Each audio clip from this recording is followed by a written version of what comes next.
Welcome to my kitchen. My name's Amanda, and today it's Friday, and Fridays in my house we do family movie nights. So we do dinner, dessert, and a movie. So for dinner, I'm going to be doing a slow cooker buttered chicken dish, and I'm going to be using my Foodi Ninja Possible Cooker Pro. And then for dessert, I'm going to be making a peanut butter cookie cake, and everything that I am making is gluten-free. So it's going to be really tasty, and I can enjoy it with the family. So let's go ahead and get started. First, we're going to make the gluten-free peanut butter cookie cake. So first, we're going to go ahead and preheat our oven to 350 degrees. The boys are hanging out in the living room. All right, so let's go ahead and get started on the next step. We are going to take a 1/4 cup of butter, and we are going to go ahead and melt it.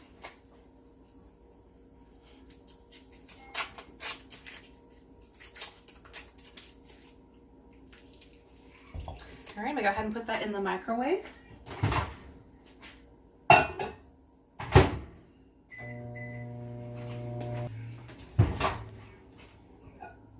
Perfect. It is nicely melted, just how I want it to be. All right, we're going to go ahead and add in 1 teaspoon of vanilla.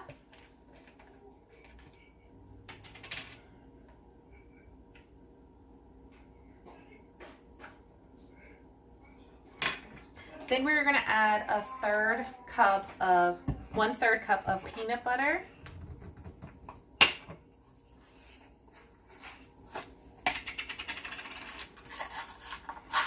We go through a lot of peanut butter in this house. My middle child absolutely loves peanut butter. So we have it on hand quite a bit. Let me get something to wipe my hands up with. Okay, so 1/3 cup of peanut butter. And you know me, I always eye out my peanut butter instead of putting it in the measuring cup. It's a lot easier. So I'm going to go ahead and just eye it out. I always put my measuring cup out for reference, so that way I make sure I don't go past that. And so I'm just going to use my spatula and scoop it out. And again, we need a 1/3 cup of peanut butter.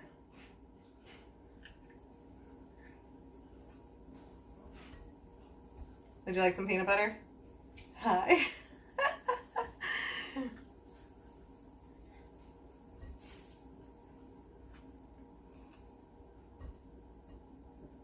All right, that looks good. All right, now we're going to go ahead and mix this together.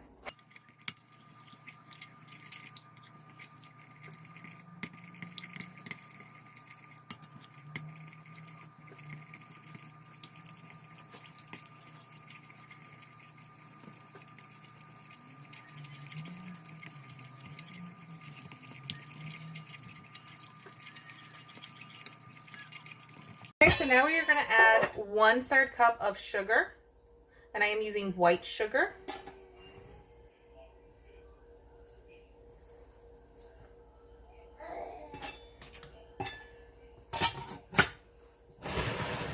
So we're going to go ahead and add 2 eggs, and you know me, I am going to save my eggshells from my garden.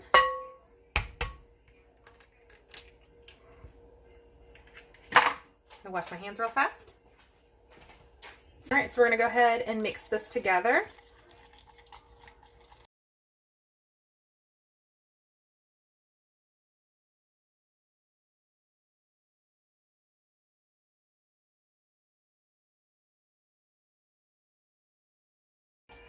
That looks perfect. So for this recipe, I am using Kirkland's gluten-free almond flour. I am a big fan of it. It's really good. It's tasty. And I like how much you get in this bag and for the price you pay for Costco. So we are going to use 1.5 cups of the gluten-free almond flour in this recipe. All right, so we're doing 1.5 cups of the almond flour. And I want to say I paid $9.99 for this bag at Costco.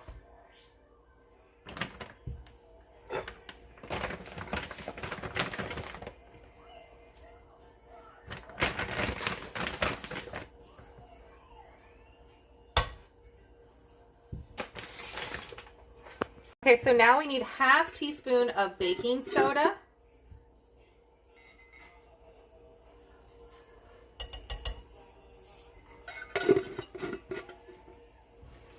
And then we need a 1/4 teaspoon of salt.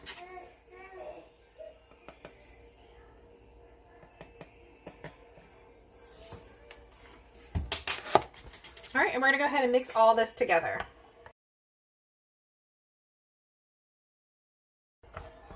And you wanna mix it till it's all combined nicely together.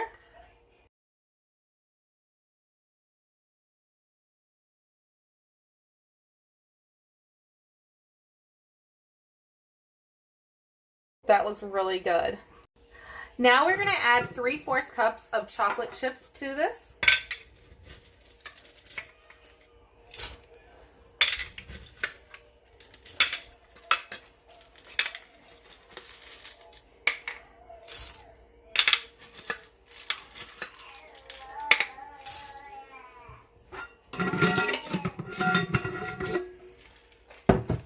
And again, then now we're going to stir this all together.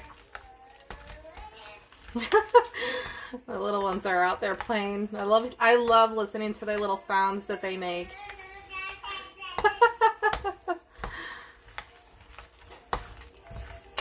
All right, that looks wonderful. Now I'm going to go ahead and get the cake pan that we're going to be using for this. So I have an 8-inch cake pan that I am using, and I'm going to spray it on the inside.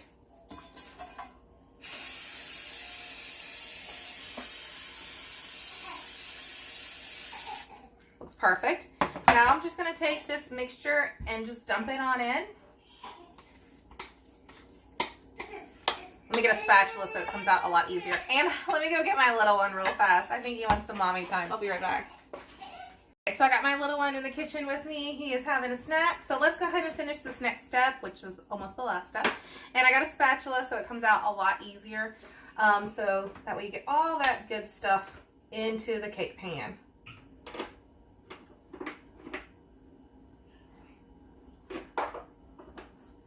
Okay, let's put this in the sink.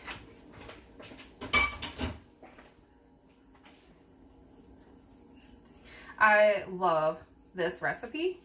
It is really good, and I love that I can make gluten-free desserts and everyone like them. That is a huge bonus because I always felt like growing up that I was always missing out on desserts and treats because I couldn't have what everyone else was having. And now there are so many options these days for gluten-free desserts, and then, you know, that way they're really good that everyone else likes them too. So let me show you what I'm going to be doing now to this part. The spatula helped a lot, really getting all of it out of the bowl. So now here's what it looks like in here, but we're going to flatten it out. So using the spatula, hi, I know. We're going to snuggle soon. Is the broccoli good? He's having broccoli and crackers right now.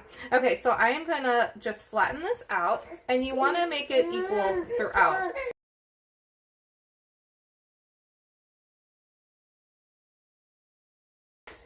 Okay, still flattening it out.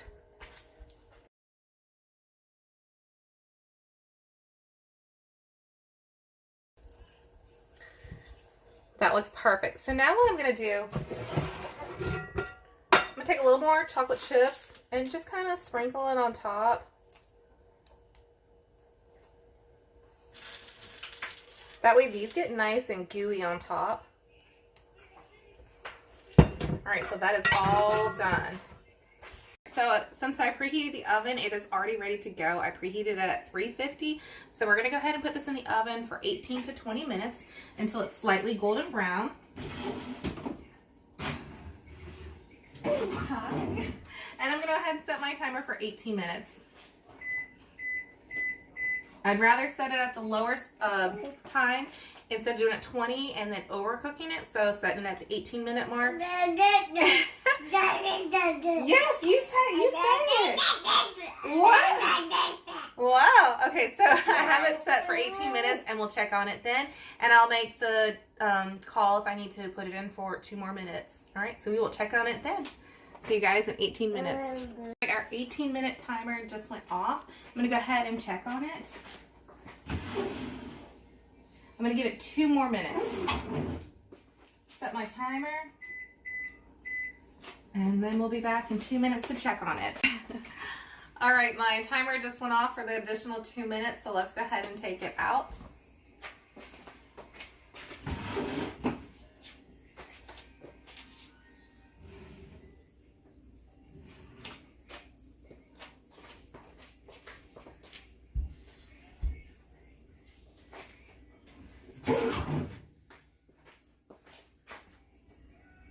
Beautiful. It looks really good. Okay, so it's been in for a total of 20 minutes. I'm gonna go ahead and turn this off, and I'm gonna show you what it looks like. It looks beautiful. I love how the color turned out. It looks really good.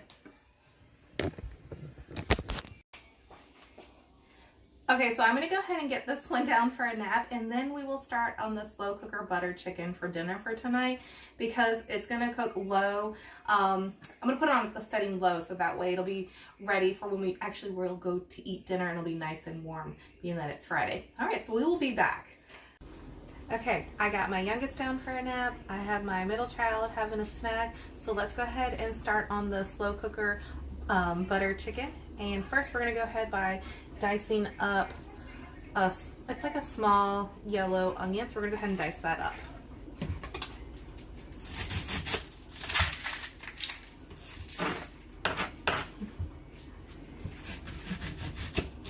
It's a gloomy, windy day out today, so we're definitely not really getting out and about in the garden. It's supposed to rain, so I don't want to overwater the plants out there. So we're having an indoor kind of day today.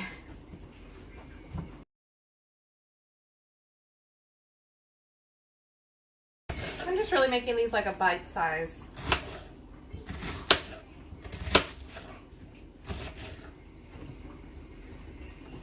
Let me show you how that looks. That's the size that mine look like. Okay, so we're gonna add coconut milk, and I am using the entire can of it. This is the one that I am using. So we're gonna go ahead and just add that right into the crock pot.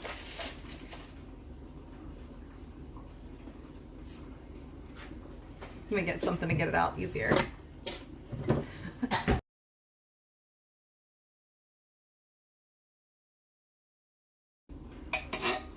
Perfect. Okay, so next we are going to need 1 tablespoon of red curry paste. Let me grab a tablespoon real fast. Okay, so we need 1 tablespoon of red curry paste.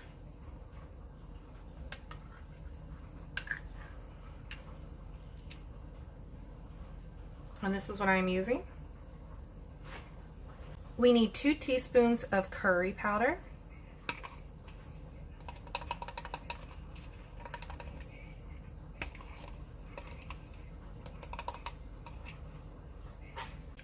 We need 1 teaspoon of salt. We need 1 teaspoon of ground turmeric. And be careful with this because this can really stain clothes.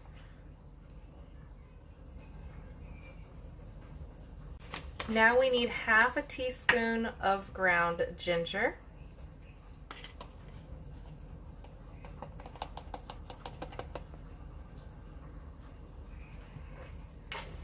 We need 6 ounces of tomato paste, so the entire can.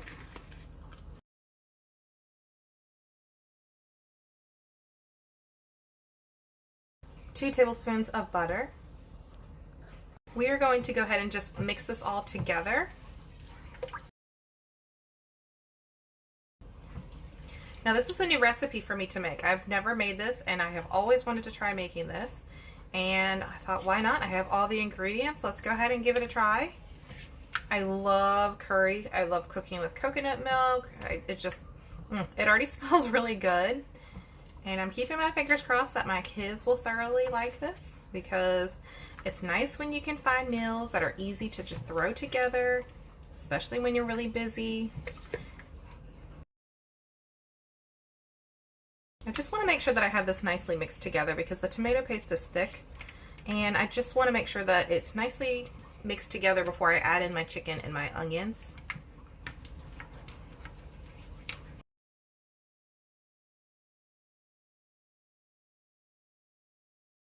All right, that looks perfect. I'm gonna go ahead and throw in the onion that I cut up.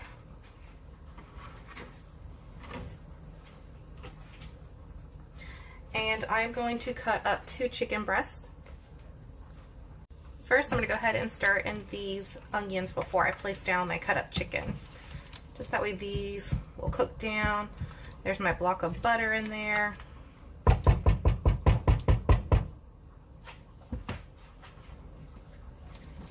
Okay, I'm going to go ahead and place down the first chicken breast that is sliced up.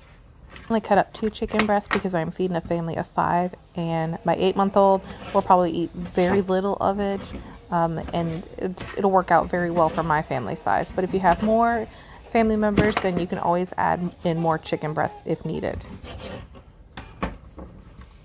Go ahead and place the second one down, and I'm going to go wash my hands real fast. I'll be right back. We're going to go ahead and just stir in the sliced up chicken.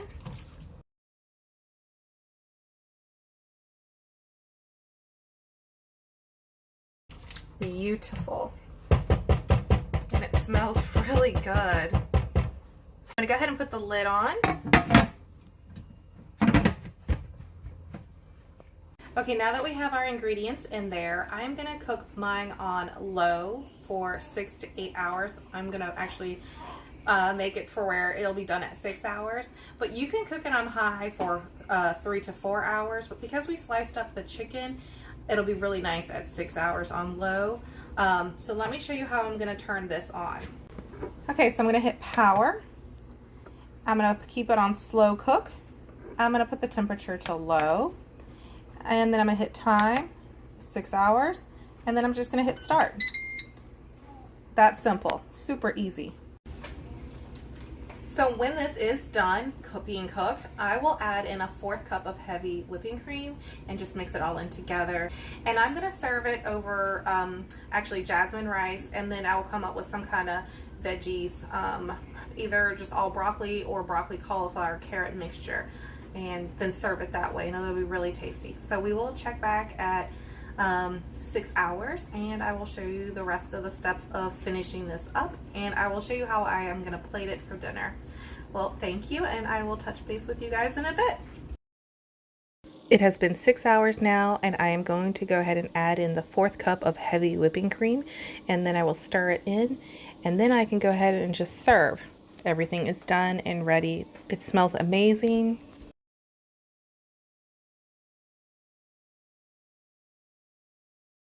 I am really happy how the flavors all came out. They taste amazing. I'm really happy with it. It's super good. I made jasmine rice, and I'm stuffing it in a ceramic circle cup, and I am shaking out the rice so that way it's kind of cute and fun for this Friday night. I thought it'd be different to try with the kids.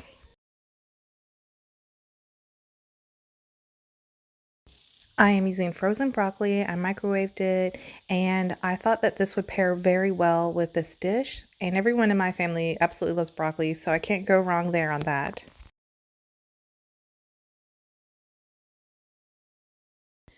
Now, you can always use more chicken. As I was saying earlier, I have a 7-year-old, a 5-year-old, and an 8-month-old for children, and I know that they will only eat so much. So just portion out the chicken that you would think that you would need for your family, and you can always add more. You can even double the recipe for the sauce if you want to as well. That way it'll accommodate for more people, depending on how large your family is. I was very happy with this dish. I definitely will be making this again. I love recipes when it calls for curry. I really was happy with this. Once we were all done with dinner, everyone was really ready to have some dessert. We all got some pajamas on, and it was time to have dessert and watch a movie. We decided we would watch the new Wonka movie. It was really good. The dessert was fabulous. It did not last long. Everyone was happy with it. And thank you for watching. I hope you guys have a wonderful day. And please subscribe. And I will have more recipes to come, more gardening things. Please watch. Please subscribe. Have a great day. Thanks.